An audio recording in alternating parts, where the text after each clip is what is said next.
Joana Gama é pianista, investigadora, uma presença singular na música em Portugal. Há muitos anos que cruza o piano com outras artes e trabalha uma ideia de escuta atenta do tempo e do silêncio. O seu percurso com a música de Erik Satie é longo e profundo. Desde 2010, Joana Gama dedica-se à divulgação da obra de Satie. Destacam-se obras como Embriões Ressequidos, esta obra, Erik Satie, Satie 150, um disco que apresentamos também aqui, Harmonies e uma obra dupla, um livro e disco intitulado Arcueil. Interpretou também Vexation 4 vezes, incluindo performances de longas durações que duraram até 7 horas. Em abril do ano passado aprofundou este percurso com a apresentação de Le Fil des Étoiles, um concerto ritual no Museu de Arte Contemporânea do Centro Cultural de Belém, em Lisboa. Em 2025, este ano, um ano do centenário da morte do compositor francês, regressa aqui a Paris, à Casa de Portugal André Gouveia, aqui na cidade universitária, na capital francesa, com este concerto, Les Fils des Étoiles, uma obra rara entre concerto e ritual. É a partir deste trabalho e do lugar da música contemporânea de hoje que vamos conversar com Joana Gama. Viva, Joana! Bom dia! 2025, como dizia, assinala o centenário da morte de Erik Satie. O que é que significa regressar agora a este trabalho, a esta obra, Le Fil des Étoiles, uma obra tão pouco tocada e ao mesmo tempo tão reveladora? Sim, é de facto uma obra muito especial e na verdade é mais um dos mistérios de Erik Satie, que era muito conhecido por compor obras relativamente pequenas, e esta obra foi escrita para a peça de teatro homónima de Joséphin Peladin, na altura em que Satie era o compositor oficial da Ordem Rosa Cruz, e é uma peça cujos prelúdios são conhecidos, os prelúdios dos 3 atos, mas a parte referente a cada ato foi deixada em manuscrito inacabada, e houve depois um estudioso de Satie também que refez a partitura com base no manuscrito e noutra partitura que surgiu passados uns anos, e há uma obra que está dentro desta obra, que é a Gnossienne, Le Fils des Étoiles, que é assim que é normalmente conhecida, que acabou por ganhar uma certa autonomia e que é bastante tocada. Mas esta peça em si não é muito tocada, mas é de facto uma obra com uma grande profundidade, porque tem aquele lado místico de Erik Satie, o lado imóvel. Aliás, a peça está pontuada por várias indicações com muito rigor e que há uma indicação engraçada que é Avec calme dans la tête. Que é muito habitual de Erik Satie também. Sim, que tem estas indicações humorísticas, mas também sérias. Portanto, ele conjugava este lado. Era uma pessoa, eu gostava imenso de o ter conhecido, devo confessar, que é uma pessoa muito rica, sim.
Le Fil des Étoiles, importa explicar, são 3 atos com 3 prelúdios. Esses 3 prelúdios foram tocados com Henrique Satie vivo, mas os atos em si não.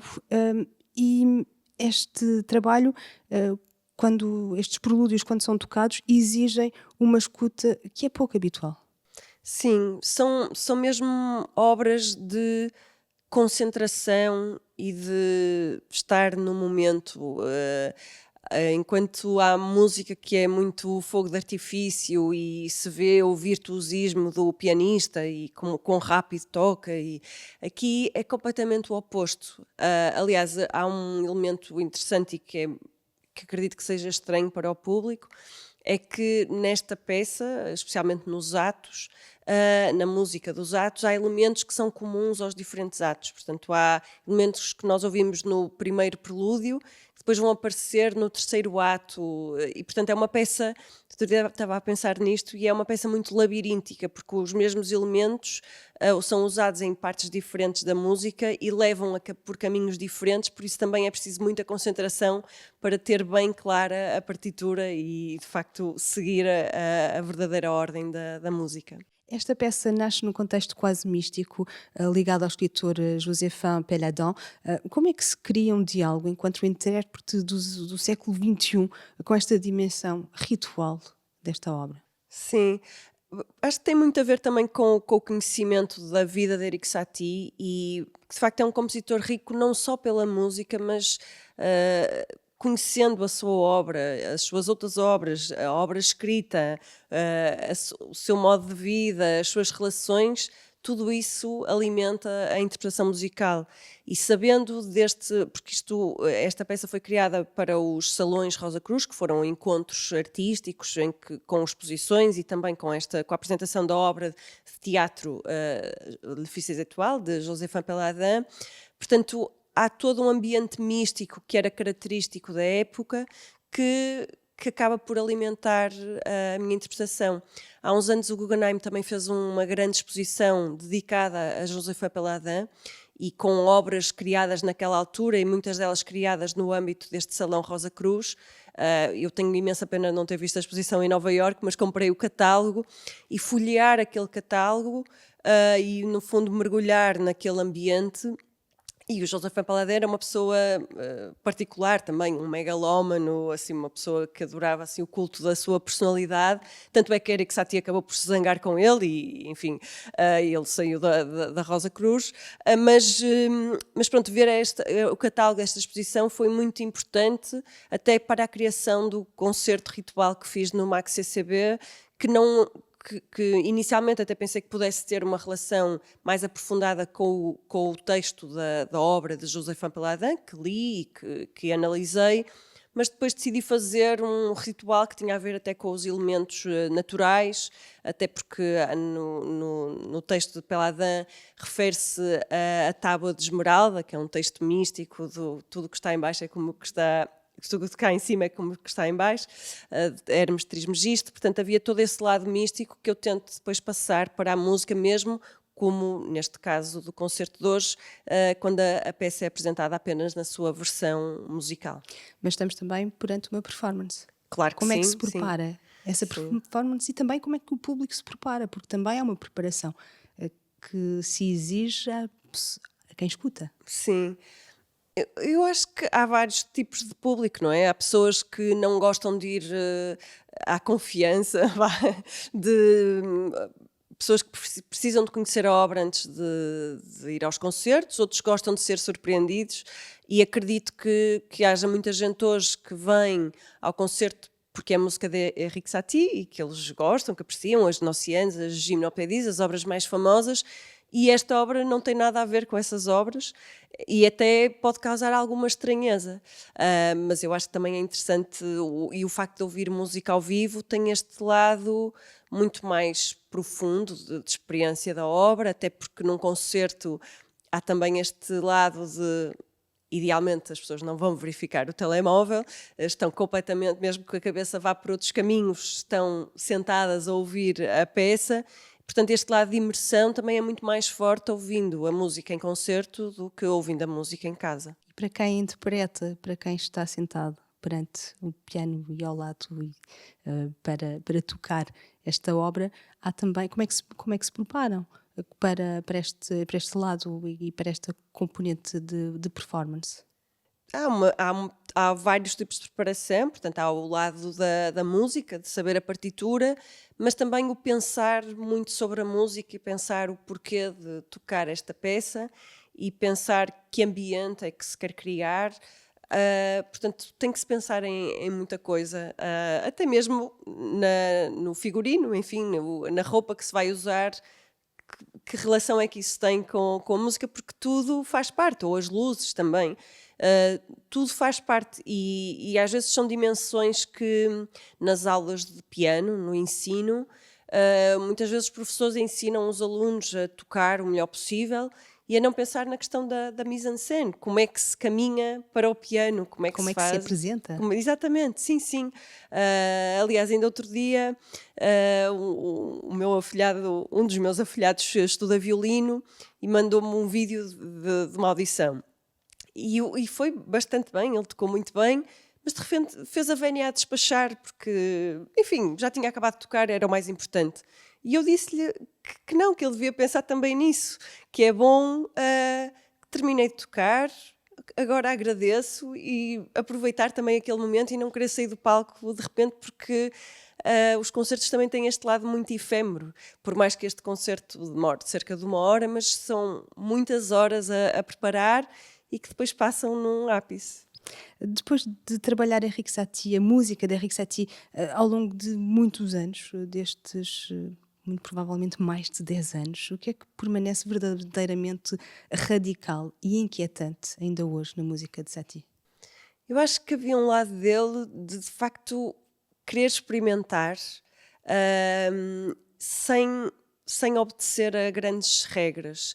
Claro que no fundo todos queremos ser bem aceites e queremos que gostem do nosso trabalho, e ele também sofria quando não era apoiada, quando não era apoiado, mas ele de facto experimentou a vários níveis e tinha um lado muito curioso, e o facto também de se dar com artistas de outras áreas, de ter experimentado vários formatos, escreveu maioritariamente para piano, mas ter trabalhado música para balé, música para teatro, ter escrito, ter uma caligrafia lindíssima que não se faz de um dia para o outro, ou seja, ter esse lado de cuidado de pequenos pormenores, faz com que a sua vida e obra sejam de facto muito ricos, e eu estou em pulgas para ler um livro novo que saiu sobre Henrique Satie, que saiu agora em setembro, que é no fundo o grande legado de Ornella Volta, que foi a grande estudiosa de Henrique Satie, que morreu em 2020, em que há novos textos, e foi interessante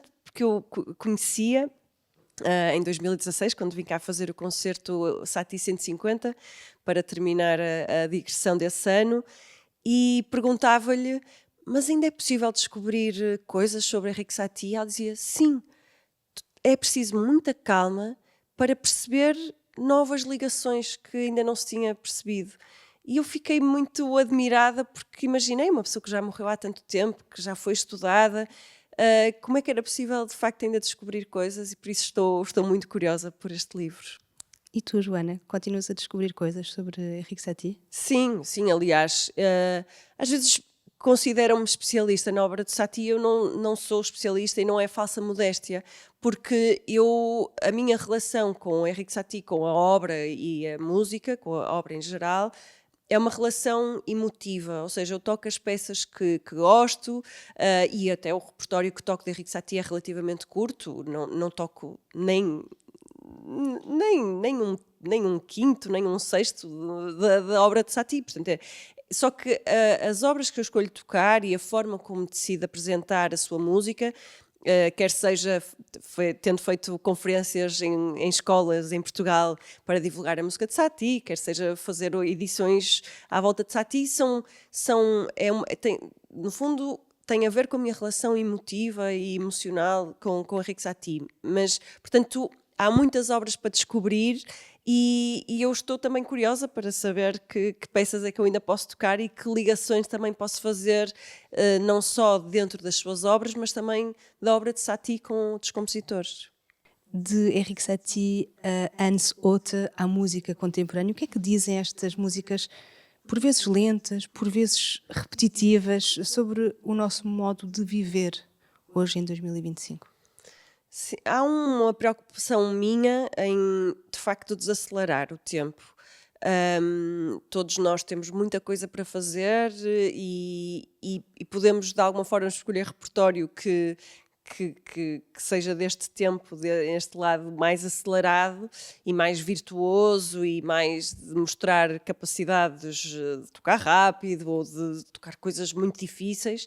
E eu fui percebendo ao longo dos anos com o meu trabalho, o recital que depois deu origem a Satie 150, portanto um recital que eu fiz em 2010 no CCB chamado Erik Satie, o Peripatético, que fazia a relação da música de Erik Satie com outros compositores que também de alguma forma tinham uma certa lentidão na sua música, foi de facto revelador e informou muito tudo o que eu fiz a seguir.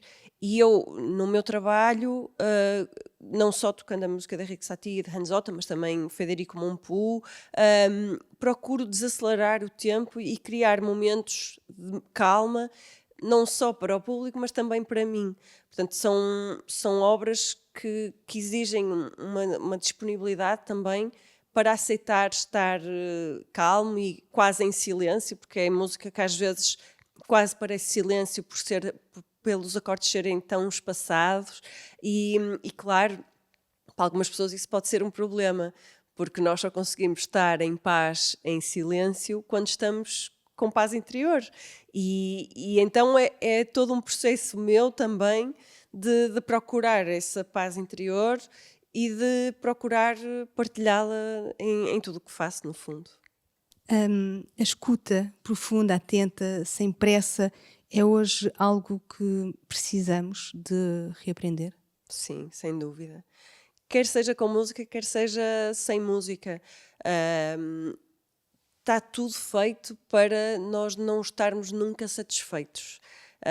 E o estar parado em silêncio é quase revolucionário hoje em dia, porque nós temos sempre que ir para algum lado, temos sempre que estar a fazer alguma coisa ou a aprender sobre alguma coisa, e o decidir não fazer, decidir que é suficientemente bom também, para mim é extremamente importante e dar tempo a isso, porque numa altura em que nos medimos a todos pelo grau de produtividade, a todos os níveis, artísticos, empresariais, o que seja, tem tudo a ver. Aliás, muitas vezes faço essa pergunta, que é: a pessoa acaba de lançar um álbum e diz, então e agora, o que é que vai fazer? Não é? O que é que falta fazer? Deixar o álbum viver, se calhar? Exatamente, aproveitar o trabalho todo que foi feito e gozá-lo, partilhá-lo e não ter pressa só que mesmo nas artes, com a questão, por exemplo, dos apoios da DG Artes, todo o tipo de apoios, tudo tem que ter o máximo número de pessoas a assistir, tem que ter chegar a não sei quantas pessoas nas redes sociais e, de facto, pensar em pequenas dimensões, concertos com pouca gente, de propósito, concertos para poucas pessoas, num nível de proximidade, são importantíssimos. Descentralizados das grandes cidades. Sim, sim, Ir ao sim, sim. encontro Sim. de E também pequenas por cidades. isso é que eu tenho tido tanto prazer também a fazer os espetáculos para crianças que no fundo ligam arte e natureza, porque com esses espetáculos eu vou a contextos completamente diferentes daqueles em que vou quando faço concertos de piano e tenho também uma proximidade com as crianças, de levar-lhes música e falar-lhes sobre assuntos que eu também acho importantes, relacionados com a natureza. Isso também é muito enriquecedor. Portanto, nós podemos estar só num meio muito controlado e até muito confortável das grandes salas de espetáculos, mas há muita vida para além disso e, claro, nós temos que escolher aquilo que nos realiza mais e no limite devemos procurar isso mesmo. E sabendo que 2025 ainda não terminou e não querendo apressar o tempo, falando do próximo ano 2026, Joana, que novos territórios artísticos gostarias de explorar? Novas obras, novos formatos, novas formas de partilhar a música? Bom, em janeiro de 2026 vou lançar um novo álbum, que foi gravado em setembro, com música de Ivan Vukosavljević, um compositor sérvio que mora na Holanda. Fui gravar o CD lá e vai sair em janeiro e vou apresentá-lo num festival na Holanda, Musical Utopias. E, portanto, vou estar a preparar também a divulgação desse álbum em Portugal. E vou ter em itinerância os 3 espetáculos que tenho dedicados à natureza. As árvores não têm pernas para andar, pássaros e cogumelos e as flores, o espetáculo mais recente. Portanto, vou apresentar, agora tenho os 3 em itinerância, portanto é assim um grande quebra-cabeças de ter os 3 na cabeça e de os partilhar, mas é mesmo muito bom. E no fundo este ano é isso. Há outras hipóteses de criação também de um projeto multidisciplinar sobre o qual ainda não posso falar, porque ainda não está totalmente confirmado, mas sim, são boas perspectivas. Joana, depois de falarmos de Erik Satie, do tempo, vamos encerrar esta entrevista com piano, com Erik Satie? Exatamente, Qual sim. É que é a obra? É a Gnossienne, que precisamente faz parte da obra Le Fils des Étoiles e que acabou por ganhar autonomia, que era uma obra que eu já tocava há alguns anos e que gravei no álbum Arquei e que tenho gosto de tocar hoje também. Muito obrigada, Joana Gama. Obrigada.